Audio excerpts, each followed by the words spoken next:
Hello everyone, welcome to my YouTube channel. तर मित्रांनो, आज आपण सेल याविषयी माहिती घेणार आहोत. Today we will learn about cell, what is cell and the basic structure and function of the cell. तर हा लेक्चर खूप महत्त्वाचा आहे. जे स्टुडंट्स असे की जे B.Pharm फर्स्ट इयरला आणि diploma first year diploma in D.Pharm. So this lecture going to helpful for those students, so must watch this lecture. And let's start about this cell. What is the cell? तर मित्रांनो, sale म्हणजे काय असते? असं cell are the smallest functional unit of the body. They are group together to form tissue. तर cell काय असते? तर सेल एक स्मॉलेस्ट आणि functional unit of the body. आपल्या शरीरातील एक सगळ्यात लहान अवयव की ज्याच्यापासून आपण आपल्या शरीरातले विविध प्रकारची कामं घडून येतात.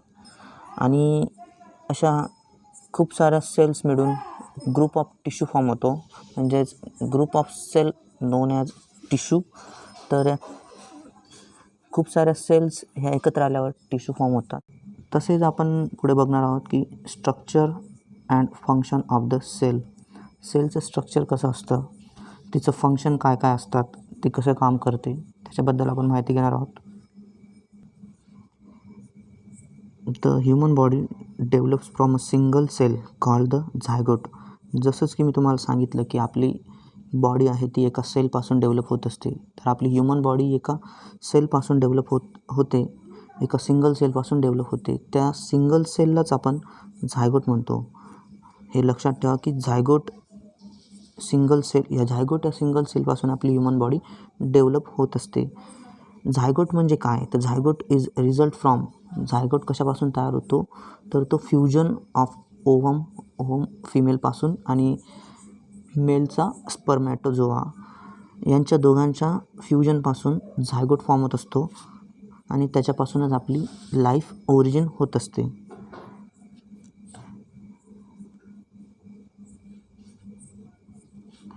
तसेच the cell consist of plasma membrane. Cell काय कन्सिस्ट करते? तर सेल कन्सिस्ट करते प्लाझ्मा मेम्ब्रेन. त्याच्यानंतर इनसाइड द प्लाझ्मा मेम्ब्रेनच्या मध्ये काय असतं? तर प्लाझ्मा मेम्ब्रेनच्या मध्ये असतं की नंबर ऑफ ऑर्गॅनेल्स म्हणजेच number of organelles which are suspended in a watery फ्लुइडमध्ये नंबर ऑफ ऑर्गॅनेल्स हे सस्पेंडेड असतं. प्लाझ्मा मेम्ब्रेनच्या मध्ये एक वॉटरी फ्लुइड प्रेझेंट असतं, ज्यालाच आपण सायटोझोल म्हणतो किंवा सायटोप्लाझमसुद्धा म्हणू शकतो. तर त्या फ्लुइडमध्ये नंबर ऑफ ऑर्गॅनेल्स म्हणजेच मुख्यतः आपण त्या ऑर्गॅनेल्स म्हणजेच जसे की न्यूक्लियस, मायटोकॉन्ड्रिया इत्यादी. The organelles are literally small organs have individual high specialise function. Organelles काय असतात? They are small organs, literally small organs असतात ते, की जे इंडिव्हिज्युअल म्हणजे प्रत्येकाचं एक स्पेशलाइज फंक्शन असतं. ते एक स्पेशलाइज फंक्शन करत असतात, की जसं मायटोकॉन्ड्रिया ATP जनरेट करतो, एनर्जी जनरेट करतो, तसेच न्यूक्लियस आपल्या सेलला रेग्युलेट करण्याचं काम करतो. तर त्यांचं काय एक स्पेशलाइज फंक्शन आहे की ती न्यूक्लियस आहे तर ती न्यूक्लियस त्याचं स्पेशलाइज फंक्शन म्हणजे त्याचं स्पेशल काम करेल. मायटोकॉन्ड्रिया आहे तर मायटोकॉन्ड्रिया त्याचं स्पेशल काम करेल. आणि रायबोझोम आहे तर रायबोझोम त्याचं स्पेशल जे एक काम दिलेलं आहे त्याला की ते प्रोटीन सिंथेसिस करतं, तर ते रायबोझोम करेल. तर जे ऑर्गॅनेल्स आहेत सायटोप्लाझममध्ये प्रेझेंट, तर ते कुठले आहेत तर ते बघूयात आपण. तर त्याच्यामध्ये पहिलं येतं न्यूक्लियस, नंतर मायटोकॉन्ड्रिया, नंतर रायबोझोम, एंडोप्लाझमिक रेटिक्युलम नंतर गॉल्गी ॲपरेटस, लायसोझोम अँड लायसोझोम्स एक टायनी ग्रॅन्युल्स टाईपचे असतात. आपण पुढे डायग्राममध्ये बघूच की लायसोझोम्स कसे असतात.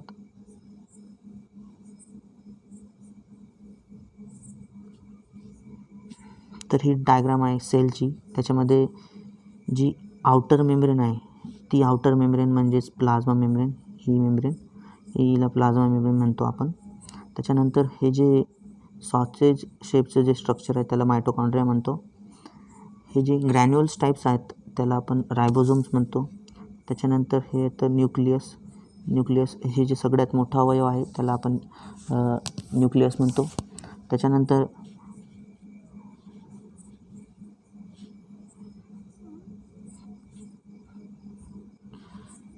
येतं सिक्रेटरी ग्रॅन्युअल्स.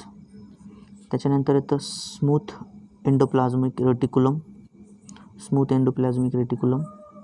त्याच्यानंतर रफ एंडोप्लाझमिक रेटिक्युलम. त्याच्यानंतर येतं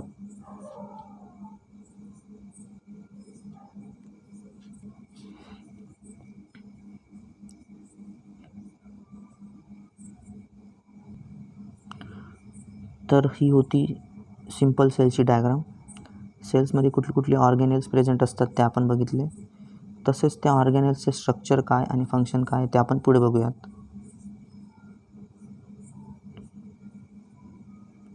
प्लाझ्मा मेम्ब्रेन.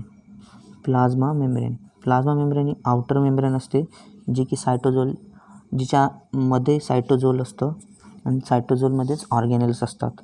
तर प्लाझ्मा मेम्ब्रेन काय करते, तर plasma membrane consist of 2 layers of phospholipid. Plasma मेम्ब्रेनमध्ये काय असतं तर 2 लेयर्स ऑफ फॉस्फोलिपिड असतात with protein and sugar molecule. Plasma मेम्ब्रेनमध्ये काय असतात तर प्रोटीन अँड शुगर मॉलिक्यूल त्या फॉस्फोलिपिडसोबत असतात. Plasma membrane consist of 2 layers of phospholipid with protein and sugar molecule embedded them. Then phospholipid molecule have a head which is electrically charged. Phospholipid molecules head जे असतं ते electrically charge असतं. ते hydrophilic असतं. Hydrophilic म्हणजेच water loving, हे लक्षात ठेवा, water loving. And tail which have a no charge. Tail जी आहे तिला काय no charge. And tail is hydrophobic. Tail काय हायड्रोफोबिक आहे म्हणजेच वॉटर हिटिंग. हायड्रोफिलिक आणि हायड्रोफोबिक हे लक्षात ठेवा, हे इम्पॉर्टंट आहे. Then phospholipid bilayer arrange like sandwich. Phospholipid bilayer म्हणजेच प्लाझ्मा मेम्ब्रेन ती कशी अरेंज आहे तर ती सँडविच लाईक अरेंजमेंट आहे तिची, सँडविचसारखी अरेंज असते. Hydrophilic head are align on outer surface. Hydrophilic head जे आहेत कशाचे तर जे फॉस्फोलिपिड बायलेअर्समध्ये जे हायड्रोफिलिक हेड आहे ते असतं ते आउटर साईडला प्रेझेंट असतं. Align on outer side. Then surface मेम्ब्रेनच्या जे सरफेस आहे त्याच्या आउटर साईडकडे त्याचं हेड असतं आणि इनर कोरमध्ये त्याचं टेल असतं. जी हायड्रोफोबिक टेल आहे, हायड्रोफोबिक टेल काय करते तर सेंटर फॉर्म करते. सेंट्रल पार्ट जो आहे आपल्या फॉस्फोलिपिड बायलेअरचा त्याला फॉर्म करते आणि वॉटर रिपेलिंग लेअर म्हणजे काय तर जे फॉस्फोलिपिड म्हणजेच वॉटर हिटिंग म्हणजेच काय आहे लिपिड सोल्युबल. तर ती लिपिड सोल्युबल आहे म्हणजे त्याच्यात वॉटर सोल्युबल जे सबस्टन्स आहेत ते त्याच्यामध्ये जाणार नाही. म्हणजे ते काय करतं वॉटरला रिपेल करतं, वॉटरला हिट करतं. त्यालाच म्हणतो आपण हायड्रोफोबिक टेल. त्याच्यानंतर आपण आपली प्लाझ्मा मेम्ब्रेनचं काय स्ट्रक्चर बघूया की प्लाझ्मा मेम्ब्रेनमध्ये आपण जे बघितलं की हेड हे आउटर साईडला असतं, टेल ही सेंटरला असतं, जे कोर फॉर्म करते. तर ते कशी अरेंज असते जेच आपण बघतो आहे की जे वरच्या साईडला जे आहेत अरेंजमध्ये तर ते आहेत हायड्रोफिलिक हेड. हायड्रोफिलिक हेड हे प्लाझ्मा मेम्ब्रेनच्या आउटर साईडला प्रेझेंट असतात. ते वॉटर लविंग असतात. तसेच हायड्रोफोबिक टेल मी जे सांगितलं की ती कोर फॉर्म करते तर ती कोर फॉर्म करते ते सेंट्रल फॉर्म करतात आपल्या फॉस्फोलिपिड बायलेअरचं. फॉस्फोलिपिड बायलेअर याला म्हणतो आपण फॉस्फोलिपिड बायलेअर. देन आपण याच्यानंतर बघूया सेल ऑर्गॅनेल्स. आपण प्लाझ्मा मेम्ब्रेन बघितली. आता प्लाझ्मा मेम्ब्रेनमधले जे सायटोझोल्समध्ये प्रेझेंट असलेले ऑर्गॅनेल्स आहेत आपण त्याच्याबद्दल माहिती घेऊया की ते ऑर्गॅनेल्स कसे असतात, त्यांचं फंक्शन काय, त्यांचं स्ट्रक्चर कसं असतं ते. तर पहिलं ऑर्गॅनेल्स की जे न्यूक्लियस इम्पॉर्टंट पार्ट आहे आपल्या सेलचा. तर every cell in the body has nucleus with the exception of mature erythrocytes means red blood cells. Every cell in the body, आपल्या बॉडीमधली प्रत्येक सेल काय तिच्याकडे न्यूक्लियस असतं. प्रत्येक सेल आपल्या बॉडीची की आपल्या बॉडीतली कुठलीही सेल असली तिच्याकडे न्यूक्लियस प्रेझेंट असतं, एक्सेप्ट म्हणजे सोडून. कोणाला सोडतं तर ते इरेथ्रोसाइट म्हणजेच RBC, रेड ब्लड कार्पल्सल्स किंवा red blood cells. Red blood सेल्समध्ये न्यूक्लियस नसतं. हे लक्षात ठेवा की RBCमध्ये न्यूक्लियस नसतं. Then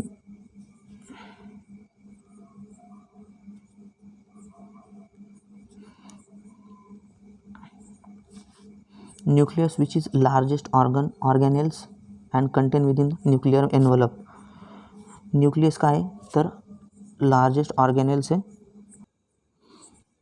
the nucleus which is largest organelles and contain within the nuclear envelope similar to the plasma membrane. Nucleus काय असतं तर न्यूक्लियस हे लार्जेस्ट ऑर्गेनेल्स आहे आपल्या सेलचं आणि ते न्यूक्लियर एनव्हलपच्या आत प्रेझेंट असतं. म्हणजे जसं सेलला सेल मेम्ब्रेन आहे तसेच न्यूक्लियसला न्यूक्लियर मेम्ब्रेन आहे किंवा न्यूक्लियर एनव्हलप. तसंच but tiny pores through which substance can pass between it. म्हणजे न्यूक्लियस आणि सायटोप्लाझममध्ये आपल्याला ट्रान्सपोर्ट करायचं असेल तर त्या न्यूक्लियर एनव्हलपवर टायनी स्पोर प्रेझेंट असतात की ज्या स्पोर थ्रू सेलचं ट्रान्सफ्युजन होत असतं. जे आपल्याला न्यूक्लियसला पाहिजे असलेले सबस्टन्स आहेत किंवा न्यूक्लियसला नको असलेले सबस्टन्स आहेत त्यांचं ट्रान्सपोर्टेशन होत असतं न्यूक्लियर पोर्स थ्रू. किंवा न्यूक्लियर सेलवर ज्या एनव्हलपवर ज्या पोर्स प्रेझेंट असतात, छोटे छोटे छिद्र असतात किंवा आपण त्याला पोर्स म्हणूया, त्या पोर्स थ्रू सेलचं मटेरियल ट्रान्सफॉर्म होत असतं. The nucleus content bodies genetic material. Nucleus काय करतं आपल्या बॉडीचं जेनेटिक मटेरियल कंटेन करतं. न्यूक्लियसमध्ये आपल्या बॉडीचं जेनेटिक मटेरियल प्रेझेंट असतं which direct all the metabolic activities in the cell. किंवा सेलच्या कुठल्याही मेटाबॉलिक ॲक्टिव्हिटीज आहेत त्याला डायरेक्ट कोण करतं तर न्यूक्लियस करत असतं. तसंच आपण पुढे बघूया की मायटोकॉन्ड्रिया काय करतं, त्याचं फंक्शन काय. तर मायटोकॉन्ड्रिया काय तर mitochondria are the sausage shape structure in the cytoplasm. मायटोकॉन्ड्रियात कसं असतं की ते सॉसेज लाईक स्ट्रक्चर असतं त्याचं आणि ते कशामध्ये प्रेझेंट असतं ॲज युज्युअल ते सायटोप्लाझममध्ये प्रेझेंट असतं. Sometime it called as power house of the cell. त्याला आपण power house of the cell म्हणतोच. खूप वेळा असा क्वेश्चन विचारला जातो की power house of the cell known as, तर त्याचं उत्तर असतं mitochondria. They are involved in aerobic respiration process by which chemical energy is made available in the cell. Mitochondria कशामध्ये इन्वॉल्व असतो तर मायटोकॉन्ड्रिया काय करतो एरोबिक रेस्पिरेशन करतो आणि त्या process through chemical energy available करतो. कशासाठी सेलसाठी. म्हणजेच ती केमिकल एनर्जी कशाच्या फॉर्ममध्ये असते तर ती असते ATPच्या फॉर्ममध्ये. आणि कशापासून ऑब्टेन होते तर एरोबिक रेस्पिरेशन प्रोसेस. ATPलाच आपण म्हणतो ॲडेनोसिन ट्रायफॉस्फेट. ॲडेनोसिन ट्रायफॉस्फेट आपण ॲडेनोसिन ट्रायफॉस्फेट लक्षात ठेवा. ॲडेनोसिन ट्रायफॉस्फेट म्हणजेच ATP की ज्याच्या थ्रू आपल्याला एनर्जी भेटत असते आणि ती एनर्जी तयार कोण करत असतं तर मायटोकॉन्ड्रिया ही तयार करत असते. तसेच the active cell type have greatest number of mitochondria. जी आपल्या शरीरातली ॲक्टिव्ह सेल असेल म्हणजेच लिव्हर, हार्ट, मसल्स, स्पर्मॅटोझोआ, जेवढा जास्त ॲक्टिव्ह ऑर्गन, जेवढा जास्त ॲक्टिव्ह सेल तिच्याकडे तेवढे जास्त प्रमाणात मायटोकॉन्ड्रिया प्रेझेंट असेल. कारण जेणेकरून त्या सेलला लागणारी जेवढी जास्त एनर्जी आहे तेवढी जास्त एनर्जी जनरेट व्हायला पाहिजे. त्याच्यासाठी त्या सेलकडे स्पेसिफिक सेलकडे जास्त प्रमाणात मायटोकॉन्ड्रिया असतात. ज्या सेलला कमी एनर्जी लागत असेल त्या सेलमध्ये कमी प्रमाणात मायटोकॉन्ड्रिया प्रेझेंट असतात. आपण नंतर बघूया रायबोझोम. रायबोझोमचं स्ट्रक्चर काय आणि फंक्शन काय. तर ribosomes are the tiny granules. जसं की मी तुम्हाला अगोदर सांगितलं होतं की रायबोझोम्स हे टायनी ग्रॅन्युल्स असतात. Ribosomes are the tiny granules compose of RNA. ते काय कंपोज करतं RNA and protein. Ribosome mainly involved in protein synthesis. तर ते प्रोटीन सिंथेसिस कशापासून होत असतं, तर ते RNA पासून प्रोटीनचं सिंथेसिस करत असतं. तर ते कोण करत असतं, रायबोझोम करत असतो. They are synthesize protein from amino acid using RNA as a template. जसं की मी तुम्हाला अगोदरच सांगितलं की रायबोझोम काय करतं, प्रोटीनचं सिंथेसिस करतं फ्रॉम कशापासून, तर amino acid using RNA as a template. म्हणजे काय, RNAला यूज करून RNAपासून प्रोटीन सिंथेसिस करतं. कोण करतं, तर ते रायबोझोम करतं. Wien present in free units or in small clusters in cytoplasm. Ribosome काय असतं, स्मॉल युनिट्स किंवा टायनी ग्रॅन्युल्सच्या फॉर्ममध्ये प्रेझेंट असतं किंवा क्लस्टरच्या शेपमध्ये प्रेझेंट असतं. कशामध्ये, तर सायटोप्लाझममध्ये. The ribosomes makes protein for or within the cell. म्हणजे काय, रायबोझोम काय करत असतं, प्रोटीन तयार करत असतं. ते कशासाठी, यूज करण्यासाठी, तर ते सेलसाठी किंवा विदिन द सेल किंवा आउटसाईड ऑफ द सेल. सेलमधल्या जेवढे ऑर्गॅनेल्स आहेत त्यांना लागणारं प्रोटीन, ते सर्व प्रोटीन रायबोझोमद्वारा सिंथेसिस होत असतं. आणि they include enzymes required for the metabolism. Ribosome अजून एक काम करतं की रायबोझोम काय करतं, एन्झाईम कंटेन करतं. तर ते एन्झाईम कोणते, की जे एन्झाईम रिक्वायर्ड असतात आपल्याला मेटाबॉलिझमसाठी. म्हणजे मेटाबॉलिझमसाठी रिक्वायर्ड असलेल्या एन्झाईमसुद्धा रायबोझोममध्ये प्रेझेंट असतात. तसेच ribosome are also present on the outer surface of the nuclear envelope.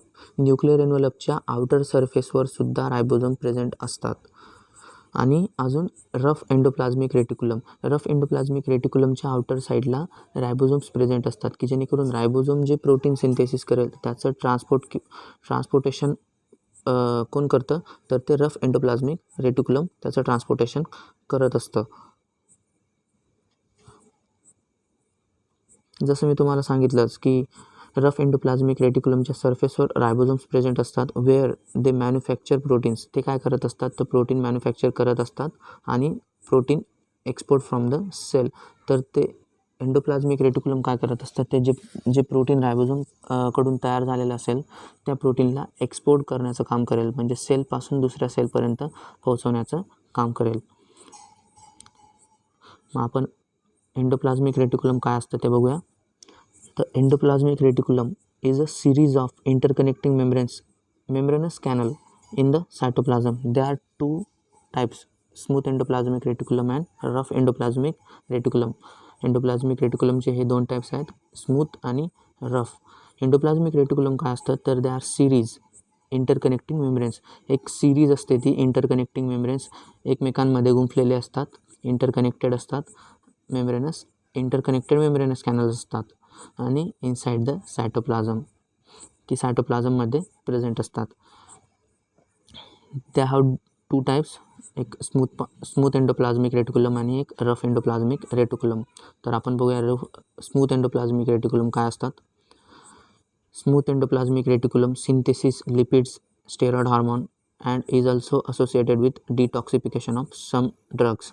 म्हणजे स्मूथ एंडोप्लाझमिक रेटिक्युलम काय करते, लिपिडचं सिंथेसिस करते, स्टेरॉइड हार्मोनचं सिंथेसिस करत असते आणि ते अजून कशासोबत असोसिएट असते, तर ती काय काम करते, ते डिटॉक्सिफिकेशन ऑफ सम ड्रग्स. काही ड्रग्सची जी टॉक्सिसिटी वगैरे आपल्या शरीरात प्रोड्यूस होत असते, सेलमध्ये प्रोड्यूस होत असते, तर त्या टॉक्सिसिटीपासून प्रिव्हेंट करण्याचं काम आपल्या स्मूथ एंडोप्लाझमिक रेटिक्युलम करत असते. म्हणजेच ते काय करते, डिटॉक्सिफिकेशन करत असते.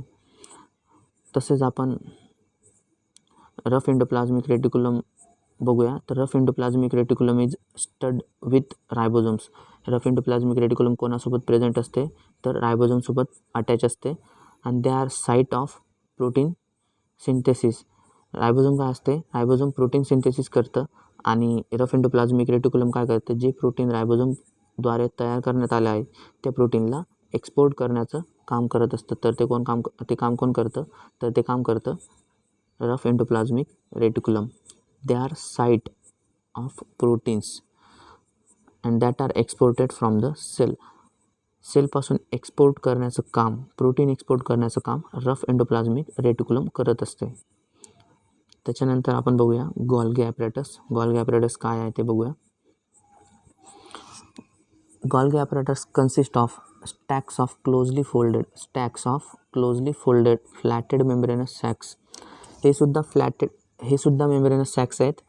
गॉल्गी ॲपरेटस काय आहे तर Golgi apparatus consist of stacks of closely folded एकमेकांमध्ये गुंफलेले फ्लॅटेंड एक फ्लॅट शेपमध्ये मेम्ब्रेनस सॅक्स म्हणजे एक पिशवी वगैरे जसे असतं ना तर त्या टाईपचे सॅक्स असतात. It present in all cells. Golgi apparatus present असतात in all cells but larger in those that synthesis and export protein. Golgi apparatus प्रत्येक सेलमध्ये प्रेझेंट असतात, परंतु अशा सेल्स की ज्या प्रोटीन सिंथेसिस करत असतात आणि प्रोटीन्स एक्सपोर्ट करत असतात तशा सेल्समध्ये गॉल्गी ॲपरेटस लार्जर असतात की मोठ्या साईजमध्ये असतात. तर त्या मोठ्या साईजमध्ये का असतात? The protein move from the endoplasmic reticulum to Golgi apparatus. म्हणजे काय तर प्रोटीन जे एंडोप्लाझ्मिक रेटिक्युलम थ्रू ट्रान्सपोर्ट होतं एक्सपोर्ट होतं ते कशाकडे जातं तर ते जातं गॉल्गी ॲपरेटसकडे. गॉल्गी ॲपरेटस काय करतं त्या प्रोटीनला पॅक करतं म्हणून ज्या सेल प्रोटीन सिंथेसाइज करतात किंवा ज्या सेलकडे प्रोटीन जास्त प्रमाणात असतात ज्या एक्सपोर्ट करतात ते प्रोटीन स्टोअर करण्यास त्या सेलमध्ये गॉल्गी ॲपरेटस लार्जर असतात. का लार्ज असतात की जेणेकरून जास्त प्रमाणात प्रोटीन असेल तर ते जास्त प्रमाणात प्रोटीन पॅक झाल्यामुळे त्यांची साईज आपोआप वाढत असते. तर गॉल्गी ॲपरेटसचं काम आहे की ते पॅक करतात कशाला तर ते प्रोटीन जे एक्सपोर्ट झालेलं आहे एंडोप्लाझ्मिक रेटिक्युलमकडून त्याला पॅक करण्याचं काम करतात. कशामध्ये पॅक करतात? They are pack the protein into membrane bound vesicle called secretory granules. Secretory ग्रॅन्युअल्समध्ये प्रोटीनला पॅक करतात. मेम्ब्रेन बाउंड सिक्रेटरी ग्रॅन्युअल्स हे लक्षात ठेवा की गॉल्गी ॲपरेटस कशामध्ये प्रोटीनला पॅक करत असतात तर ते membrane bound vesicle called as secretory granules. नंतर आपण बघूया की लायसोझोम्स काय असतात. Lysosomes are the type of secretory vesicles form by the Golgi apparatus. Lysosomes काय असतात तर lysosomes are types of secretory vesicles जसे की सिक्रेटरी ग्रॅन्युल्स होते. ते कशापासून तयार होतात तर लायसोझोम्स तयार होतात गॉल्गी ॲपरेटसपासून. They contain variety of enzyme involved in breaking down fragments of organelles and large molecule. तर लायसोझोम्समध्ये काय असतात तर लायसोझोम्समध्ये व्हरायटी म्हणजेच काही प्रकारचे एन्झाईम्स असतात की जे इन्व्हॉल्ड असतात ब्रेकडाऊन म्हणजेच मेटाबॉलिझम करण्यामध्ये. कशामध्ये तर fragments of organelles and large molecule. काही जे लार्ज मॉलिक्यूल आहेत त्यांना स्मॉल मॉलिक्यूलमध्ये कन्वर्ट करण्यासाठी जे एन्झाईम लागतात किंवा मेटाबॉलिझम करण्यासाठी जे एन्झाईम लागतात ते लायसोझोम्समध्ये प्रेझेंट असतात. Lysosome in white blood cell contain enzyme that digest the foreign material such as microbes. Lysosome white blood cells म्हणजेच आपल्या डिफेन्स मेकॅनिझम WBCs. तर व्हाईट ब्लड सेल्समध्ये जे लायसोझोम्स प्रेझेंट असतात तर ते कंटेन करतात. त्याच्यामध्ये कुठले एन्झाईम्स असतात की असे एन्झाईम असतात की जे फॉरेन मटेरियल्स म्हणजे पॅथोजन अँटीजन जे आपल्या बॉडीमध्ये आउटसाईडवरून आपल्या एन्व्हायरमेंटमधून आपल्या शरीरात जातात आणि आपल्या बॉडीमध्ये डिसीज कॉज करत असतात किंवा आपल्याला फीवर वगैरे त्याच्यापासून होत असतो, ॲबनॉर्मल कंडिशन होत असते. तर तशा मायक्रोब्सला तशा फॉरेन पॅथोजनला डायजेस्ट करण्याचं काम लायसोझोम करतात. तर ते लायसोझोम आपल्या एका डिफेन्स मेकॅनिझममध्ये सुद्धा वर्क करतं. कशामध्ये प्रेझेंट असतात तर त्या व्हाईट ब्लड सेल्समध्ये जे लायसोझोम्स असतात ते डिफेन्स मेकॅनिझमचं काम. तर मित्रांनो व्हिडिओ आवडल्यास आपल्या चॅनलला शेअर करा, सबस्क्राईब करा आणि बेल आयकॉन प्रेस करायला विसरू नका.